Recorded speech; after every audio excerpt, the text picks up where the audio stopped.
Dear student friends, I am doctor Godbole welcoming you all in my today's presentation. ये मेरा जो आज का प्रेजेंटेशन है, ये हमारे कॉन्स्टिट्यूशन का प्रियम्बल जो है, तो उसके ऊपर कुछ क्वेश्चन आते हैं, जैसे यूपीएससी सिविल हो या एनडीए एग्जामिनेशन हो, तो इसके कनेक्शन में ये मेरा प्रेजेंटेशन है। उसमें दो केसेस है। जैसे पहले सुप्रीम कोर्ट ने बेरोबारी का जो प्रकरण था, या बेरोबारी की जो एक केस थी, उसमें सुप्रीम कोर्ट ने ये कहा था कि Indian constitution preamble is not the part of the constitution. Constitution में जो बाकी आर्टिकल्स है, वो आर्टिकल कॉन्स्टिट्यूशन का हिस्सा है, पर ये प्रियम्बल कॉन्स्टिट्यूशन का हिस्सा नहीं है, ऐसा कहा गया था सुप्रीम कोर्ट द्वारा इन और ड्यूरिंग 1960 में ये कहा गया था। पर ये 1960 में ये कहने के बाद सुप्रीम कोर्ट ने जो है अपना वर्डिक्ट जो है, अपना जो स्टेटमेंट है, वो स्टेटमेंट 13 साल के बाद चेंज कर दिया। 13 साल के बाद, मतलब जो बेरोबारी का जो प्रकरण है, बेरोबारी मतलब ये केस है और वो इनक्लेव्स है। इन इनक्लेव्स का मतलब ये होता है जो लैंड है, कुछ कुछ मतलब टेरिटोरीज है, ये पाकिस्तान को दे देना, और पाकिस्तान के कुछ जो हिस्से थे वो इंडियन कॉन्स्टिट्यूशन के कुछ आर्टिकल के अनुसार, या एग्रीमेंट जो हुआ था नेहरू एवं उस प्रकार उस टाइम में जो पाकिस्तान के प्राइम मिनिस्टर थे नून, तो नेहरू नून एग्रीमेंट भी कहते हैं उसे। तो 1960 में ये कहा गया था। एक्चुअली 1958 में उनके अंदर, मतलब नून and prime minister Pandit Nehru ji, ये दोनों के मतलब बीच जो एग्रीमेंट हुआ था, उससे ये तय हुआ था कि जो ये बेरोबारी है,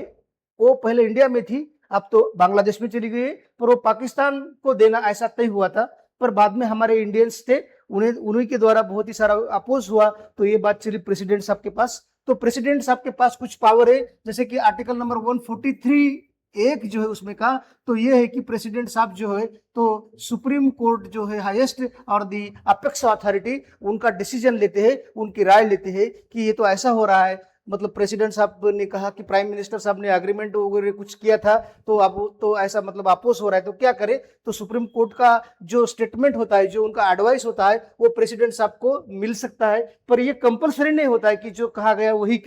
करे सुप्रीमो इज। जैसे प्रेसिडेंट साहब जो है, तो उनकी अथॉरिटी बहुत बड़ी है, तो ये ऐसा नहीं है कि वो उससे मतलब